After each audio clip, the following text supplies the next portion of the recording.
Assalamualaikum warahmatullahi wabarakatuh. Halo, selamat datang untuk teman-teman semuanya di channel YouTube Kakak Media. Nah, bersama saya Meilita Elaina masih seputar podcast tentang COVID-19. Hari ini spesial kedatangan tamu dari Ketua Satgas COVID-19 di IAIN Kediri. Selamat datang Bapak Ropingi. Selamat datang. Ya. Assalamualaikum warahmatullahi wabarakatuh. Waalaikumsalam warahmatullahi wabarakatuh. Keadaannya alhamdulillah sehat walafiat ya Pak ya. Alhamdulillah sehat walafiat. Seperti yang kita tahu ini kan sekarang masih berada di masa pandemi corona ya Pak ya. Tapi ini nggak bisa menghalangi kegiatan kita untuk terus positif seperti sekarang ini gitu ya Pak betul. ya. Nah, ini mungkin saya juga mewakili teman-teman nih semua yang nonton, banyak yang bertanya Pak tentang bagaimana awal mulanya Satgas COVID-19 ini berdiri. COVID-19 di IAIN Kediri khususnya, ini latar belakangnya bagaimana, mungkin bisa diceritakan sedikit gitu. Iya. Setidaknya ada 3 hal. Yang pertama, secara filosofis, munculnya pandemi ini adalah menjadi satu tanggung jawab kita bersama. Siapapun itu punya tanggung jawab untuk ikut berpartisipasi, dalam hal ini adalah ikut andil dalam penyelesaian. Ini sehingga ini suatu panggilan kemanusiaan, gitu kan. Itu yang pertama. Kemudian yang kedua, secara organisatoris atau secara kelembagaan, kampus IAIN Kediri ini di bawah Kementerian Agama Pusat. Dari Kementerian Agama Pusat memberikan satu arahan untuk agar setiap perguruan tinggi itu mendirikan Satgas percepatan penanggulangan edukasi dan sosialisasi COVID-19 itu. Ini. Yang ketiga, kebetulan memang di sekitar kita ini cukup cukup banyak ya orang-orang yang terindikasi terjangkit virus tersebut, sehingga kita mau nggak mau punya satu semangat untuk mendirikan Satgas COVID-19. Iya, mungkin sebelumnya belum pernah ada ya Pak virus yang mungkin sudah pernah ada virus yang sama besarnya seperti ini hampir menghancurkan seluruh dunia gitu ya Pak ya. Nah, tapi sudah pernah belum Pak IAIN Kediri membentuk Satgas dulunya?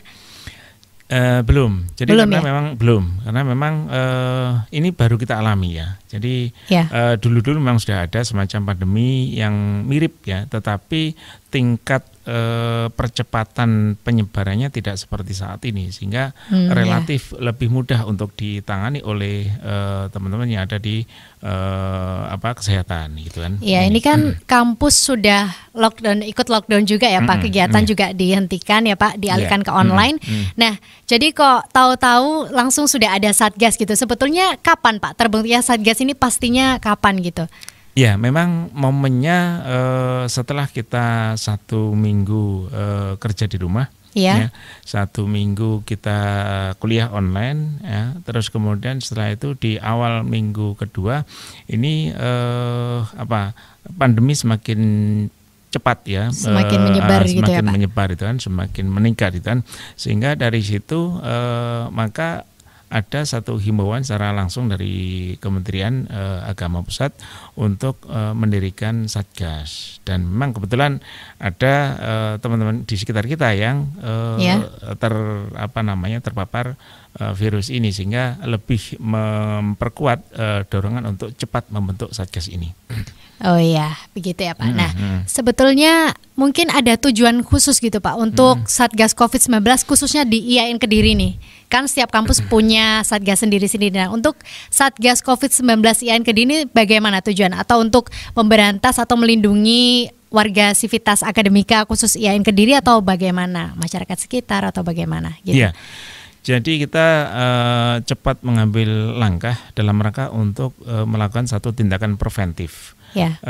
Di lingkungan kita atau di kampus IAIN Kediri memang terindikasi 1 orang yang terpapar virus ini, dan tentu dari sekian banyak jumlah sivitas akademik ini hanya sekian persen kan gitu kan, hanya sedikit persen, tetapi bukan berarti ini menjadi satu hal yang harus kita abaikan, tidak, itu kan.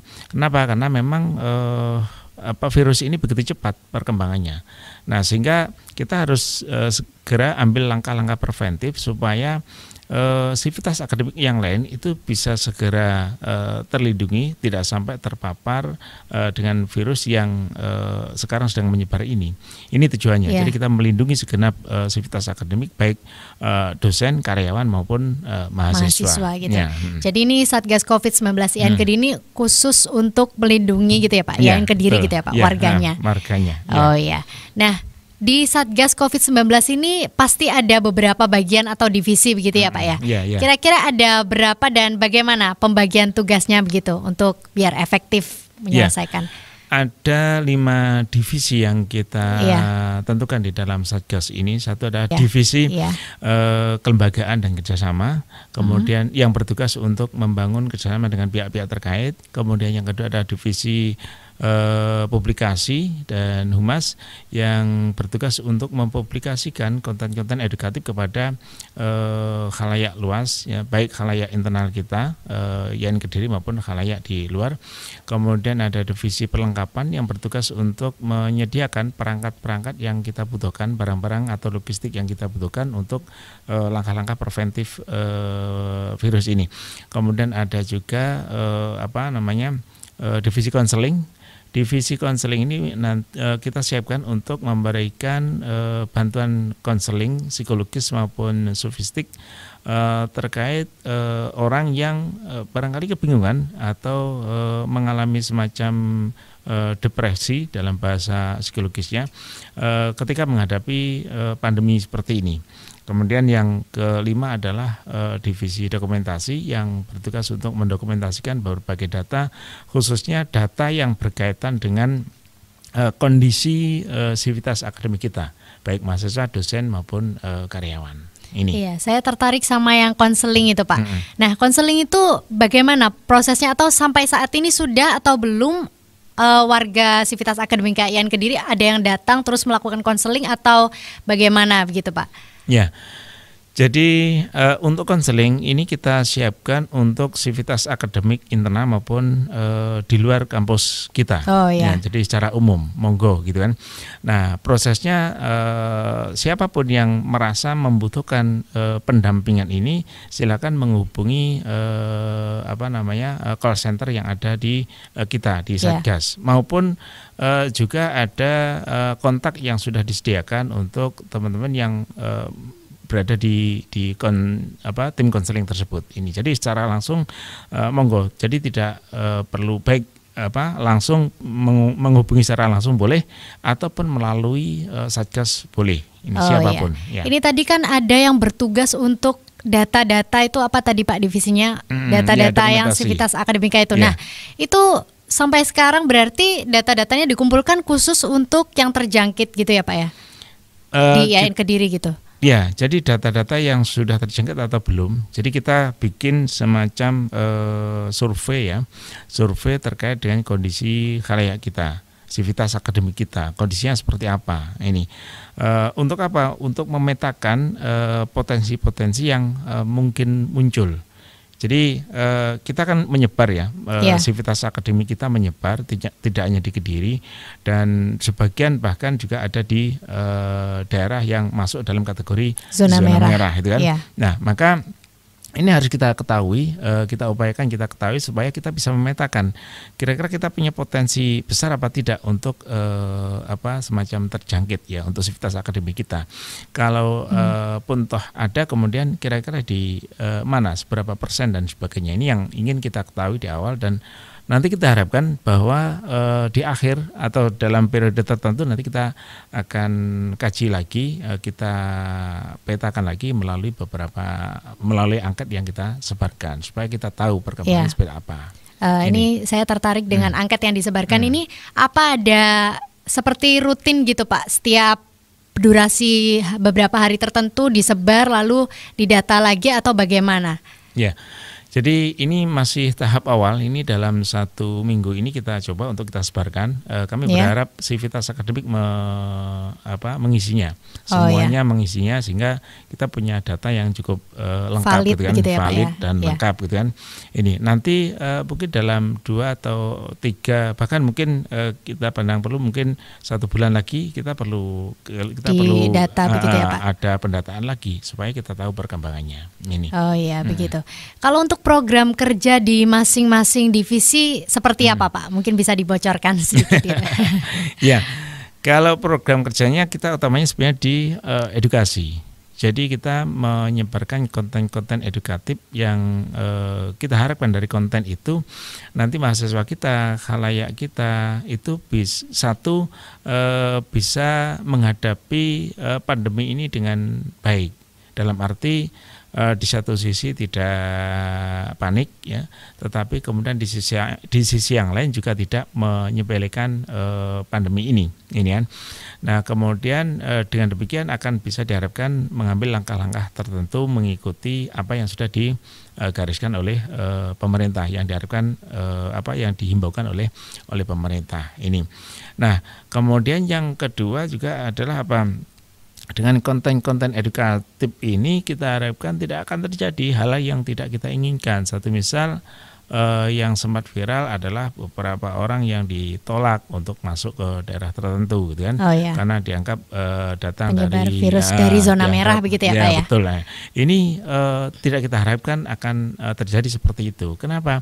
Karena virus ini akan menghampiri siapapun, gitu kan? Kita tidak tahu ini. Tidak tahu, mungkin yang tidak berasal dari zona merah, begitu bisa jadi ya, Pak? Zona merah pun bisa jadi juga ini. Dan kemudian tidak berarti orang yang terkena atau terpapar virus ini adalah orang yang tidak baik, kan tidak, kan? Ini sehingga tidak boleh sampai terjadi penolakan terhadap orang-orang yang dianggap membawa virus itu. Kenapa? Karena mereka adalah juga korban juga, kan? Ya, Pak. Jadi mereka juga tidak ingin sebenarnya, ya, Pak, ya? Tidak ingin terjangkit, begitu ya? Tidak ingin terpapar dan sebagainya, kan, gitu kan?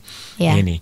Nah, ini sehingga perlu konten-konten edukasi. Nah, kemudian kepada Civitas Akademik kita yang menerima konten itu, kita harapkan nanti akan juga menyebarkan kepada khalayak yang lain. Tentu mereka punya grup media sosial, seperti broadcast, kan? Begitu ya, Pak ya? Jadi sebarkan kepada yang lain dengan harapan nanti seperti bola salju. Jadi konten itu akan diterima oleh semakin banyak orang, dengan harapan nanti semakin banyak orang yang siap menghadapi ini, siap ikut menyelesaikan permasalahan ini, ya, Pak ya, permasalahan COVID. Dan sehingga harapannya adalah akan lebih cepat problem selesai, ini gitu selesai, ya? Gitu. Iya, saya tertarik sama divisi perlengkapan itu, kan menyediakan beberapa alat-alat yang dibutuhkan seperti masker, disinfektan ya. Kalau saya lihat waktu itu juga sempat IAIN Kediri melakukan penyemprotan total, gitu ya, Pak, di semua kampus. Nah, itu bagaimana sistem prosedurnya, begitu, Pak? Setiap berapa minggu sekali atau bagaimana gitu? Dan kepada siapa peralatan itu disebarkan, gitu? Jadi perlengkapan itu tugasnya adalah menyediakan perangkat yang kita butuhkan untuk melindungi diri dari potensi penyebaran virus ini. Di antaranya adalah tentang masker, kemudian penyemprotan disinfektan, kemudian penyediaan alat cuci tangan dan sebagainya di dalam kampus, itu kan. Kalau alat cuci tangan sudah kita pasang, sudah dipasang di kampus-kampus, dengan harapan setiap nanti yang masuk ke dalam kampus akan bisa memanfaatkan itu. Untuk masker nanti kita utamanya adalah untuk Civitas Akademik. Tetapi juga kita upayakan untuk bisa kita arahkan keluar ke masyarakat sekitar yang membutuhkan ini. Demikian juga penyemprotan disinfektan yang sudah kita lakukan di awal-awal. untuk kelas-kelas dan kemudian juga lokal-lokal yang ada di dalam kampus ya, dan kemudian nanti kita programkan untuk masyarakat sekitar juga. Untuk penyemprotan itu sebagai satu bagian dari upaya kita untuk berpartisipasi menjaga lingkungan kita ya, tidak hanya di dalam kampus tapi juga di luar juga ya Pak, mungkin gitu, di masyarakat sekitar begitu ya Pak ya. Masyarakat sekitar begitu ini. Itu sudah dilakukan atau belum Pak yang untuk masyarakat sekitar? Kalau masyarakat sekitar kita belum lakukan, ini masih kita rencanakan. Kenapa? Karena kita tentu harus koordinasi dengan satu misal kelurahan. Kenapa? Karena kelurahan juga punya program itu dan sehingga kita perlu koordinasi supaya schedule-nya itu bisa tepat gitu kan. Kalau untuk penyemprotan disinfektan di IAIN Kediri sendiri itu sudah berlangsung berapa kali mungkin Pak? Kalau yang keseluruhan itu sudah 3 kali. Ya. Sudah 3 kali. Kebetulan semua kelas, semua ruang sudah kita semprot disinfektan dan kemudian sesudah itu kita tutup ruangan itu. Karena kebetulan memang kuliah dilakukan secara daring kan, dari masing-masing gitu kan. Karena tidak terpakai maka kita tutup sehingga relatif aman ini. Meskipun tidak disemprot lagi, relatif aman karena tidak ada orang yang masuk begitu ya. Minggu kemarin kita lakukan penyemprotan lagi untuk ruang-ruang tertentu yang memang masih dipakai. Ini jadi ada karyawan ya yang masih harus masuk untuk menyelesaikan tugas-tugasnya sehingga memanfaatkan ruangan itu. Maka kita semprot lagi supaya kemungkinan adanya virus di sana itu bisa mati dan tidak menular begitu. Dan jadi, nanti kita akan jadwalkan lagi untuk kita semprot lagi. Iya Pak. Itu berarti penyemprotan disinfektan itu kan dilakukan termasuk rutin ya Pak ya. Setiap ada ruangan dimasukin lagi berarti harus disemprot lagi begitu ya. Betul, Nah untuk kegiatan mahasiswa dilakukan secara daring berdasarkan SK Kemenak itu sampai bulan Juni kira-kira ya Pak ya. Nah itu apakah berlaku untuk dosen dan karyawan lain atau bagaimana? Ya, kalau dosen dan karyawan melakukan kerja di rumah, ini sementara ini himbauannya sampai tanggal 19 nanti. Jadi sesudah itu nanti kita akan masuk. Tetapi ini juga ada kemungkinan juga diperpanjang. Ya, ada kemungkinan diperpanjang jika ternyata penyebarannya masih tetap belum bisa terkendalikan dengan baik gitu kan ini. Tetapi harapan kita ya ini segera pulih gitu ya Pak ya. Ini supaya bisa masuk lagi gitu kan ini. Supaya bisa kegiatan-kegiatan itu kita lakukan kembali lagi. Walaupun kuliah tetap secara daring sampai nanti akhir semester. Begitu ya. Nah, untuk sampai tanggal 19 Juni nanti itu mungkin dipastikan ruangan-ruangan ini tidak boleh ada karyawan sama sekali atau bagaimana Pak? Atau masih boleh masuk untuk yang berkepentingan atas izin siapa begitu atau harus semuanya di rumah tidak boleh ke kampus sama sekali begitu? Ya, jadi tetap ada karyawan-karyawan yang diperbolehkan untuk masuk kampus karena memang ada kerjaan-kerjaan yang mungkin memang harus dilakukan di kampus juga gitu kan. Satu misal bagian keuangan itu tidak mungkin selama 2 minggu ini dikerjakan di rumah terus gitu kan, ya tidak mungkin. Kenapa? Karena butuh mencarikan anggaran untuk kegiatan-kegiatan yang harus dilakukan, termasuk diantaranya adalah kegiatan Satgas ini. Sehingga tetap ada ruangan-ruangan atau bagian-bagian yang dalam waktu tertentu masuk ke kantor. Iya, ini tadi kan sempat dibahas seputar bidang konseling ya Pak. Bidang konseling ini tidak hanya menyediakan, maksudnya tidak hanya memfasilitasi yang internal saja, tapi bisa juga untuk masyarakat luas. Nah itu bagaimana caranya biar masyarakat itu tahu Pak? Ada bidang konseling, bagaimana mereka biar bisa datang begitu?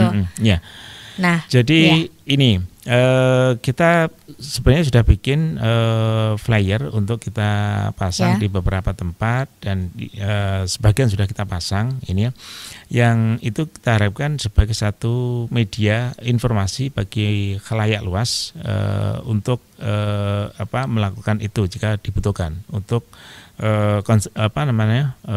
mendapatkan gitu ya, jasa konseling secara free, bebas gitu kan, tanpa dipungut biaya. Kan. Nah, Kemudian karena flyer yang kita pasang di kampus itu tentu tidak bisa memberikan informasi kepada banyak orang, maka apa kita lakukan juga melalui media sosial. Kita sebarkan melalui media sosial, gitu kan. Oleh karena itu, kami berharap nanti teman-teman yang menerima itu flyer itu nanti juga di-broadcast ke yang lain. Semua masyarakat luas, supaya mereka tahu bahwa kita itu menyediakan layanan konseling secara cuma-cuma terkait dengan kondisi kita yang sedang menghadapi pandemi ini. Gitu. Nah, itu untuk bisa mendapatkan jasa konseling itu harus datang ke IAIN Kediri atau jasa konselingnya bisa datang ke rumah privat begitu? Ya, jadi di sana ada kontaknya ya. Jadi silakan kontak saja langsung. Kenapa? Karena kadang-kadang kita melakukan pendampingan kan tidak harus ketemu. Bisa jadi melalui daring itu juga bisa. Apalagi ketika orang itu masuk kategori PDP suatu misal, gitu kan, itu kan tidak bisa ketemu dengan setiap orang kan, gitu kan, harus diisolasi. Nah, itu bisa dilakukan melalui daring, gitu kan. Ini. Jadi untuk konseling ini khusus ke fokus ke online atau bisa juga datang gitu Pak? Bisa juga datang. Bisa juga datang. Jadi yang penting kontak dulu kepada nomor-nomor yang sudah kita tunjuk, gitu kan, untuk janjian, untuk kalau memang butuh ketemu nanti ketemu ya, untuk melakukan konseling itu. Iya, ini sementara sampai tanggal 19 paling tidak kan semua karyawan ada di rumah ya Pak, termasuk Satgas COVID-19. Nah, ini gimana optimalnya Satgas COVID-19 semasa menjalankan tugasnya sembari di rumah begitu gimana Pak? Iya, tetap kita melakukan melalui daring ya. Melalui daring. Iya, termasuk kita meeting ketemu dengan Satgas yang lain itu juga melalui meeting ya, bisa melalui pesan WhatsApp ataupun bahkan melalui telepon atau yang lain. Jadi tetap melalui daring itu yang kita upayakan. Walaupun tidak semuanya bisa kita lakukan itu, tetapi kebanyakan kita lakukan itu. Ini kenapa? Karena memang sekarang eranya kan era digital sehingga banyak hal yang bisa kita lakukan dengan itu ya. Ada tidak Pak hubungan khusus antara Satgas COVID-19 dengan mahasiswa? Maksudnya ada proker khusus yang ditujukan ke mahasiswa IAIN Kediri begitu? Ya, jadi sebenarnya konten edukasi kita itu lebih kita arahkan kepada mahasiswa ya. Dengan tadi harapannya bahwa mahasiswa tidak shock ketika menghadapi pandemi seperti ini sehingga siap ya. Dan kemudian yang kedua mahasiswa juga menjadi agennya kampus untuk menyampaikan pesan-pesan itu kepada khalayak luas gitu kan. Supaya apa? Supaya khalayak luas juga siap terhadap kondisi seperti yang kita alami ini gitu. Ini jadi memang sebenarnya lebih diutamakan kepada mahasiswa konten-konten itu ini. Nah, mungkin beberapa hari yang lalu itu sempat keluar hasil survei kondisi kesehatannya Sivitas Akademika IAIN Kediri ya Pak. Itu ada tujuan khusus. Kenapa kok bisa disebarluaskan tentang itu datanya itu atau bagaimana? Mahasiswa kita itu kan tersebar di berbagai kota. Ini. Bahkan ada yang dari di luar pulau juga gitu kan. Ini sebagian juga di daerah-daerah yang masuk kategori zona merah kan gitu. Nah, kita berharap bahwa meskipun mahasiswa kita itu di rumah ya, kita juga bisa tahu kondisi mereka seperti apa. Ini dengan harapan bahwa Sivitas Akademik kita itu dalam keadaan baik, dalam keadaan sehat ya. Dan harapannya tidak sampai terpapar virus corona ini, ya. Kalaupun kemudian ternyata ada, nah kita bisa cepat tahu, harapannya seperti itu. Oleh karena itu dari survei yang kita lakukan, angket yang kita sebarkan melalui link itu kita harapkan diisi oleh semua Sivitas Akademik dengan baik.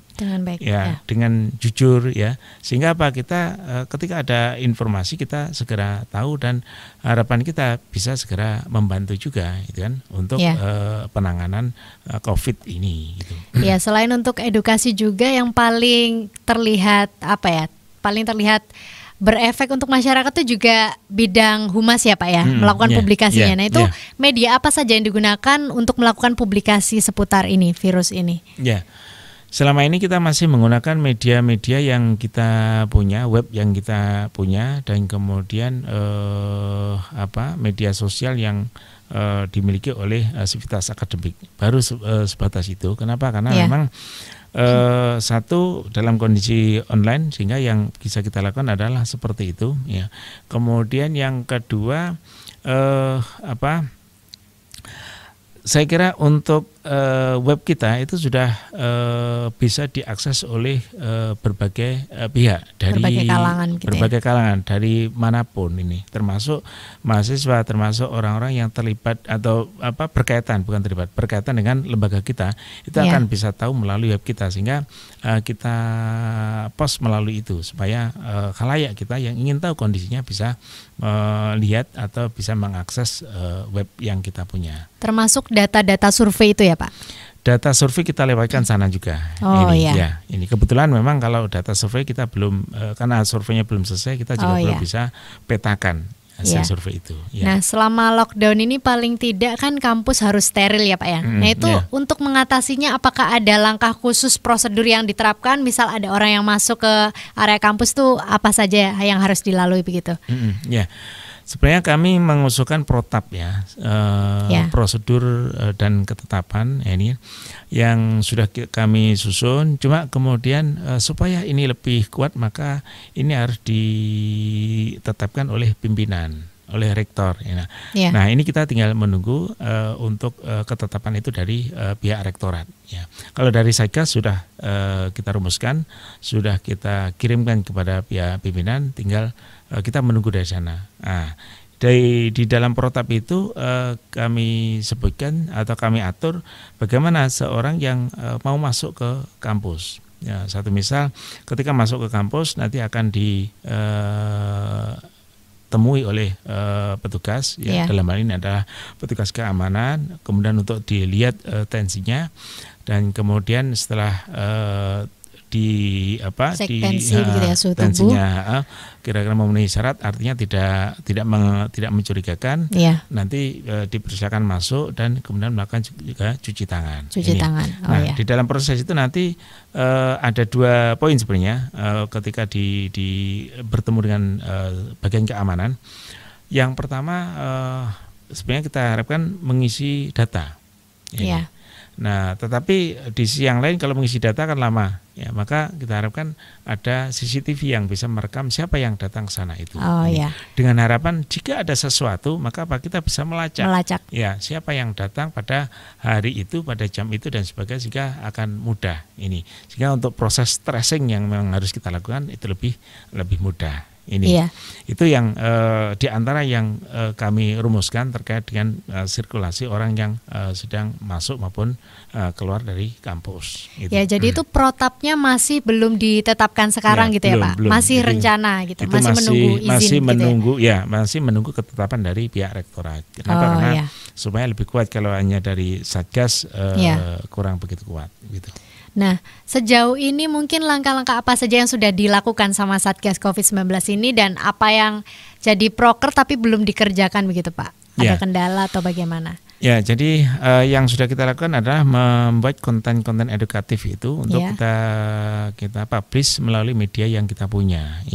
Nah, yang kita pakai sekarang ini adalah satu web kampus, kemudian media sosial yang dimiliki oleh kampus seperti Instagram dan juga Instagram, YouTube dan Facebooknya kampus, dan juga Instagram, YouTube dan yang kita miliki di laboratorium komunikasi ini. Nah itu KK Media itu. Nah itu pintu kita untuk mempublish konten yang sudah kita buat, dengan harapan akan bisa diterima oleh khalayak luas, khususnya Sivitas Akademik kita, dalam hal ini adalah mahasiswa kita ini. Nah, Itu yang sudah kita lakukan. Kemudian yang kedua adalah penyediaan alat-alat perlindungan ya seperti masker. Ini itu sudah kita siapkan ya. Sebagian sudah kita bagikan kepada sivitas akademik yang memang membutuhkan, seperti bagian keamanan dan kebersihan yang memang membutuhkan ya. Terus kemudian juga alat pengukur suhu itu sudah kita siapkan. Walaupun belum banyak ini. Nah, kemudian yang belum itu adalah seperti bagaimana kita mengintensifkan komunikasi kita dengan pihak-pihak lain yang terkait. Ini baru mulai jalan, seperti kita komunikasi dengan Satgas Kota Kediri. Ini ya. Kemudian Satgas dengan Satgas Kabupaten Kediri. Ini sudah kita lakukan, tetapi saya kira masih kurang, masih perlu kita komunikasi dengan pihak-pihak lain. Kenapa? Karena memang persoalan yang kita hadapi ini mengharuskan kita untuk bersinergi dengan berkoordinasi banyak pihak, berkoordinasi dengan banyak pihak, sehingga pada saat ada persoalan krusial yang kita hadapi, maka kita akan mudah dalam penyelesaiannya sesuai dengan kebutuhan yang sedang kita hadapi.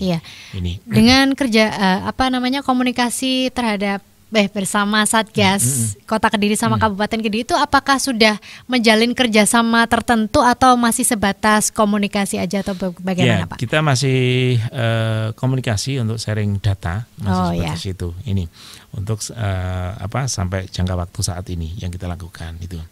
Jadi mungkin seputar ODP dan PDP yang ada di Kota Kediri begitu ya Pak, yang disebarkan?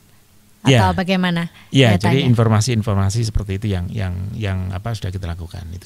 Iya, bagaimana Pak upayanya Satgas COVID-19 ini untuk menghapus stigma masyarakat tentang IAIN Kediri ini, yang kan beberapa hari lalu atau minggu lalu ada salah satu dosen yang ternyata meninggal ya Pak ya, karena terjangkit virus corona, dan kalau tidak salah itu datanya baru diketahui setelah beliau sudah wafat begitu ya, baru keluar hasilnya begitu. Betul, sempat ada keputusan kalau beliau meninggal karena sakit jantung, tapi ternyata terjangkit virus corona.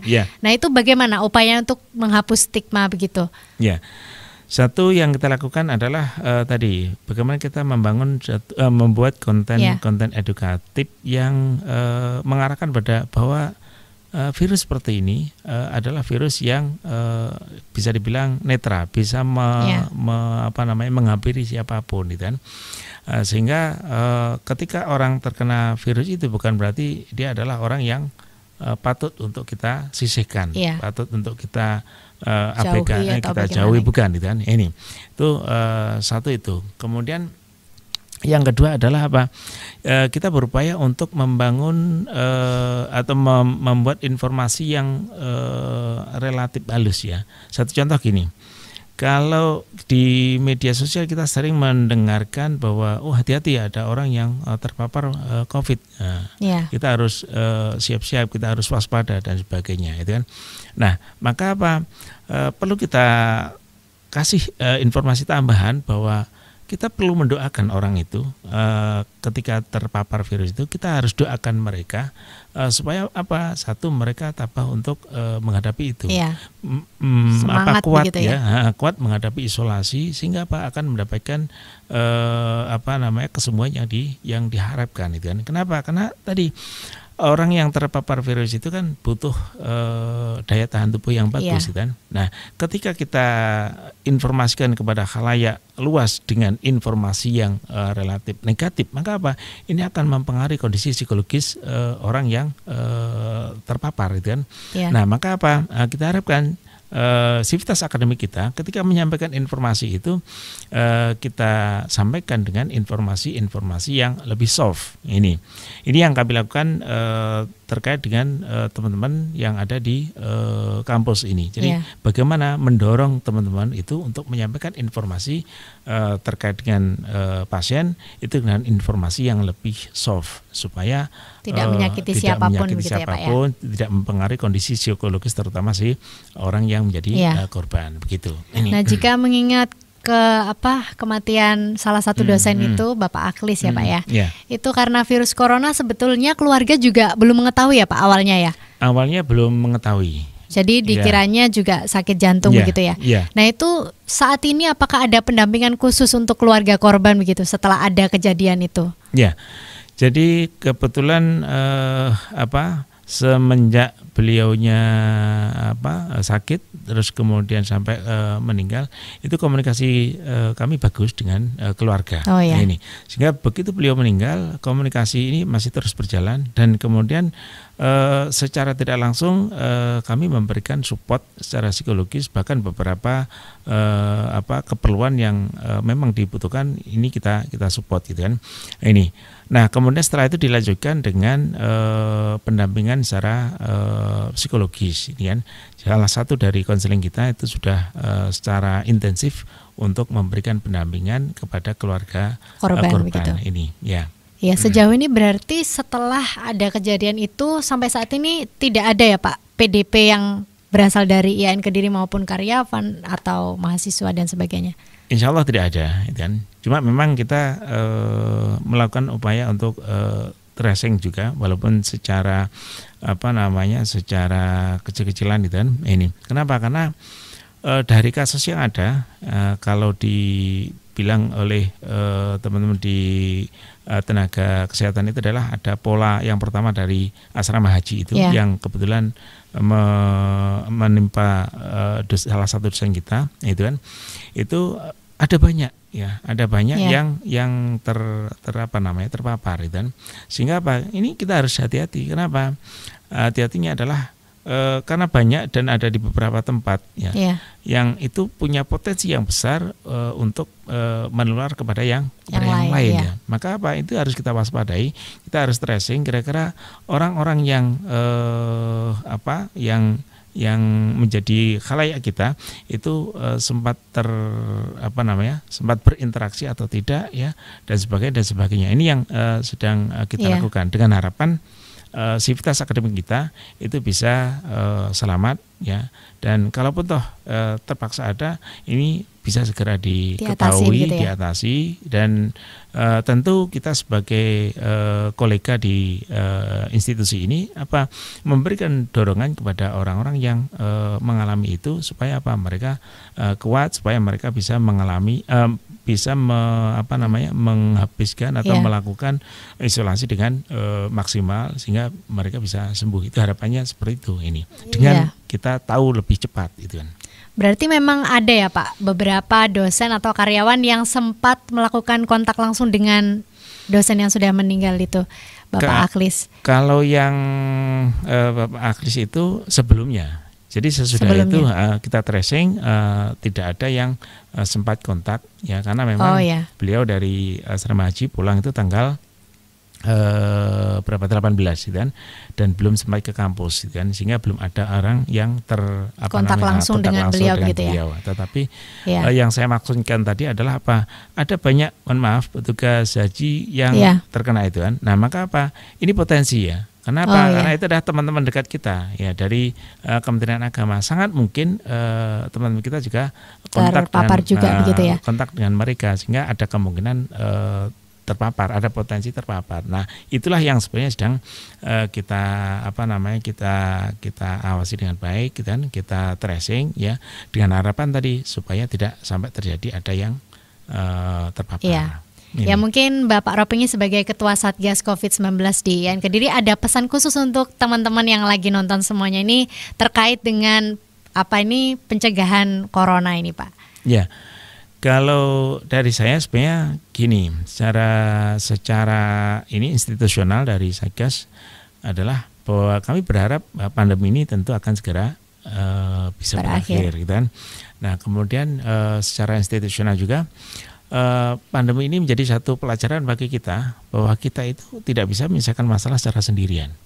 Ini kita harus bersinergi dengan pihak lain, dengan lembaga lain dan sebagainya. Oleh karena itu ini pembelajaran bagi kita bagaimana kita betul-betul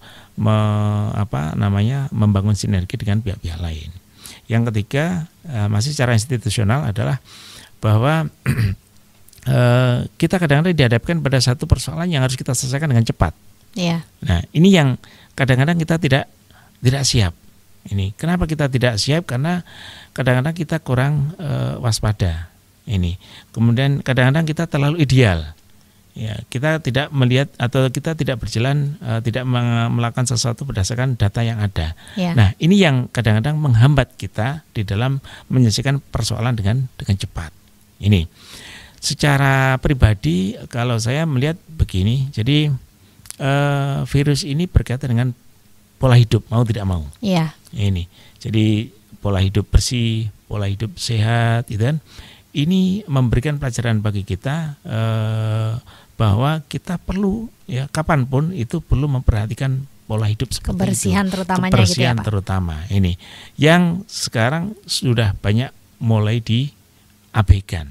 Iya. Nah, sehingga dengan pandemi ini yang tidak bisa atau tidak boleh kita lupakan adalah bagaimana kita memperbaiki pola hidup kita menjadi lebih bersih, ya, dengan harapan ya tidak akan mendapatkan terkena itu ya Pak, virusnya itu ya. Virus yang berbahaya bagi kita. Memang kalau dilihat dari segi positifnya memang ada banyak ya Pak, ya. Kita jadi manusia jadi lebih melakukan olahraga yang biasanya nggak pernah olahraga gitu ya Pak. Terus menjaga kebersihan, cuci tangan itu yang paling sering diremehkan oleh banyak orang begitu ya. Itu. Ini yang secara secara pribadi harus menjadi satu perhatian bagi kita semuanya. Iya. Gitu. Oke, mungkin masih ada pesan lagi yang disampaikan mungkin sama teman-teman yang lagi nonton.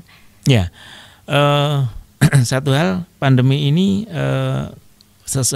virus ini sesuatu yang bisa dibilang ringan. Kalau kita browsing ya tentang bagaimana menghadapi virus ini, ada yang begitu ringan, ada yang begitu mengerikan gitu.